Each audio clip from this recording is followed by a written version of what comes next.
అందరికీ నమస్కారం।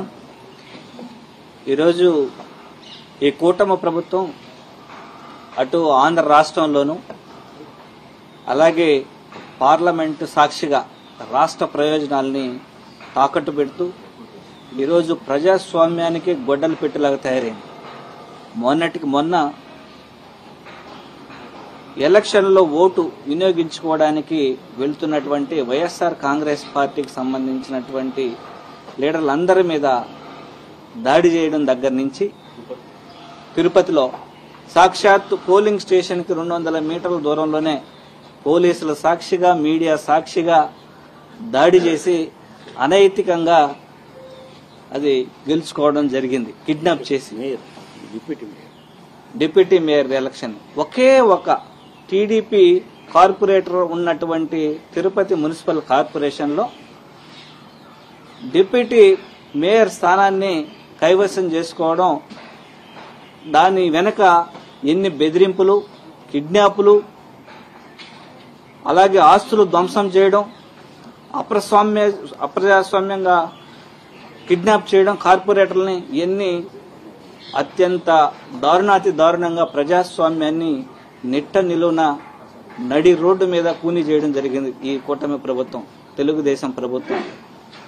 అలాగే ఈరోజు పార్లమెంట్ సాక్షిగా రాష్ట్ర ప్రయోజనాల కోసం వైఎస్ఆర్ కాంగ్రెస్ పార్టీ ఎంపీలు మా నాయకుడు వైఎస్ జగన్మోహన్ రెడ్డి గారి యొక్క సారథ్యంలో, అలాగే మా parliament party leader YV Subbareddy గారి యొక్క ఆధ్వర్యంలో మా ఫ్లోర్ లీడర్ గాని మేం గాని అందరం గాని రాష్ట్ర ప్రయోజనాల కోసం మాత్రమే మాట్లాడుతుంటే తెలుగుదేశం పార్టీకి సంబంధించినటువంటి ఎంపీలు ఎంతసేపైనా వ్యక్తిగత దూషణలకు దిగి లోక్సభ సాక్షిగా ఏ రాష్ట్రానికి సంబంధించినటువంటి ఎంపీలు కూడా ప్రవర్తించిన విధంగా అందరూ కూడా వాళ్ళ రాష్ట్రానికి సంబంధించిన నిధుల గురించి మాట్లాడుకుంటే వీళ్ళు మాత్రం ఎంతసేపైనా ప్రతిపక్ష పార్టీల ఎంపీలను టార్గెట్ చేయడం, అలాగే జగన్మోహన్ రెడ్డి గారిని టార్గెట్ చేయడం, అలాగే మిథున్ రెడ్డి గారిని టార్గెట్ చేయడం, అంటే మనం చూస్తే ఎలా ఉందంటే మహాభారతంలో భీష్మ పితామహుని ఎదుర్కోవడానికి ఒక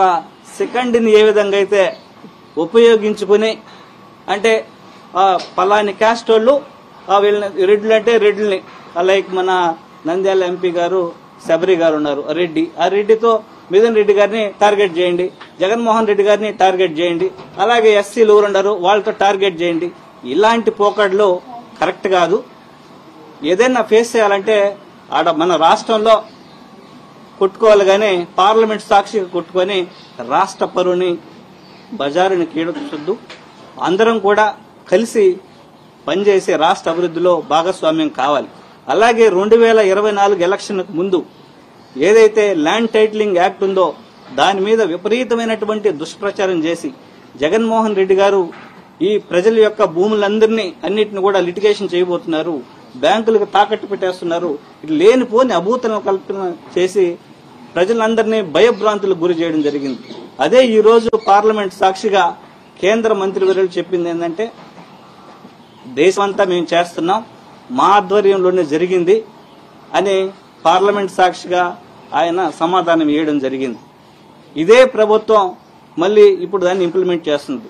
బేసిక్ గా అప్పుడు వైఎస్ జగన్మోహన్ రెడ్డి గారు ప్రజలందరికీ ఎలాంటి కోర్టు కేసులు లేకుండా, వాళ్ళకి ఎవరన్నా అమ్మకందారులు గాని కొనుగోలుదారులు గాని ఎలాంటి భయం లేకుండా స్టేట్ గవర్నమెంటే గ్యారంటీదారుడిగా ఉండి ఎలాంటి ఇబ్బంది లేకుండా కోర్టు కేసులతోనే సగం కాలయాపన జరగకుండా ఉండాలని మంచి ఉద్దేశంతో చేస్తే ఆయన మీద బురద జల్లే కార్యక్రమం, ఇలా ప్రతి అభివృద్ధి కార్యక్రమానికి అడ్డుగా తగిలి రాష్ట్రాన్ని దిగదార్చే కార్యక్రమంలో ఈ దేశంలో మొదటి స్థానంలో కూటమి ప్రభుత్వమే ఉంది।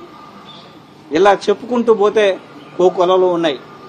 అలాగే వైఎస్ఆర్ కాంగ్రెస్ పార్టీ ఎప్పుడు కూడా పేద ప్రజల పక్షాన, అలాగే ఆశా వర్కర్ల దగ్గర నుంచి ఏఎన్ఎం వర్కర్ల దగ్గర నుంచి, అలాగే రిసోర్స్ పర్సనల్ దగ్గర నుంచి, ఇలా కింద స్థాయిలో ఉన్నటువంటి ఉద్యోగుల దగ్గర నుంచి అన్ని వర్గాల ప్రజల యొక్క ఆర్థిక భరోసాకి, వాళ్ళ కుటుంబ సంక్షేమానికి, రాష్ట్ర అభివృద్ధికి కట్టుబడే విధంగా మా జగన్మోహన్ రెడ్డి గారి యొక్క ఆధ్వర్యంలో ఖచ్చితంగా పోరాటాలు చేస్తున్నాం। తెలుగుదేశం పార్టీకి ఒకటే చెప్పేది, సెకండ్ రాజకీయాలొద్దు, ఏదైనా డైరెక్ట్ రాజకీయాలు చేసి అభివృద్ధి పదంలో ముందుకు తీసుకుపోయే విధంగా ప్రతిపక్షాలను కూడా అన్నింటినీ కలుపుకొని ముందుకు పోయే విధంగా ఉండాలని హితవు పలుకుతూ థ్యాంక్ యూ.